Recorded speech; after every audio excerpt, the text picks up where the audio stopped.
Well, men, ever since I made any kind of content at all, I've tried to be confident in the areas that I feel like the Lord has equipped me with, or experiences that He's brought me through, or just tools in the toolbox, if you will. And I've tried to be humble in the areas where I say, I don't know.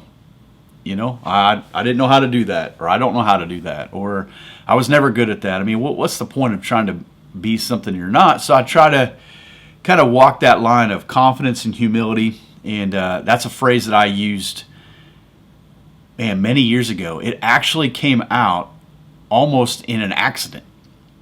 We had hired a new pastor, and this is many years ago, and he was nervous, and I could tell, you want to be confident, but at the same token, you don't know what you're walking into. Anytime you go to a new church, or new job for that matter, you really don't know what you're walking into, right? And as I'm talking to him, I knew he had the skills. Like what we need him to do, I knew he had the skills, but I also knew that he was quite nervous. And I said, what I think our mentality must be is we need to be confident yet covered in humility. So there are some things that you're good at. There's some things you're confident in. There's some things that if the topic is brought up, you'll jump in it. Some of you guys, if the topic's brought up, you will consume it. You will dominate the conversation. And I don't mean that in a negative way. What I mean is you just are very confident in that area. And there are things that I'm very confident in. I'll hear my kids talking about something, and I'll start to get that sense going off in your mind. Do I jump in on it? Do I say something? I'm going to let that one ride for a minute. Be in a gathering with people, kind of the same thing. And I try to do that because there are times, and maybe you've been in this situation, where I thought I knew the topic, or I thought I knew the intent behind the topic or the conversation, only to find out I didn't hear it correctly. So, but there are things you're confident in. And then there's things that you're very humble in to say, I don't know. And I think that's important for guys. Like, I don't think we have to know everything, but we should know the right things. We should know the right things. We don't have to be an expert on everything. We don't have to die on every hill, but we need to die on the right hills. And I think when we talk about biblical worldview a lot. When you live your life with a biblical worldview, you understand what matters and what doesn't matter. You understand the things that you should take serious, and then the things that you can kind of joke about or laugh at. But I think that's the mentality that we need more men to have. We need more confident men, not arrogant men. We need more confident men. I mean, just take a brief inventory of what are the things that you're good at, or the things that you're confident in, or the things that you're skilled in. I'm humbled, like in Tribe, for example, because we have such a wide net of guys that are in there.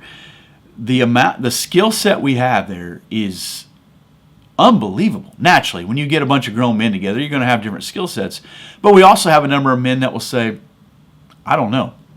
I've shared with you guys recently about trying to eat cleaner and things like that. And I phoned up a friend last night in Florida, and I've known this guy for years. And within 4 minutes, I probably learned more about whatever the thing I was trying to figure out than I ever did. And whether he meant that or not, I was so thankful for him. He was willing to have that conversation, and vice versa. There's probably things in my life that if he asks about, I would love to help him with that. That's building better men together.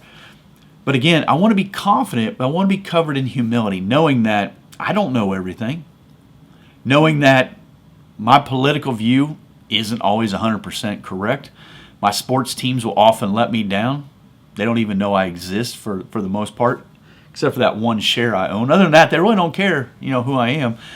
But I think there's things that we should take serious. I think first and foremost, we got to know this, the Word of God. And you say, well, I don't know that very well. Pick a book and just read it every day for the next month. Try that. Pick a book and read it every day for the next month. In Tribe right now, we're reading one chapter a week. The week I'm recording this is Luke 3. Every day we're encouraging the men, read Luke 3, read from a different translation, listen to the audio version, read a few verses, read a lot of verses, whatever.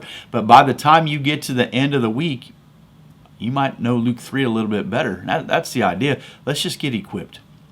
I'll go back to the original point.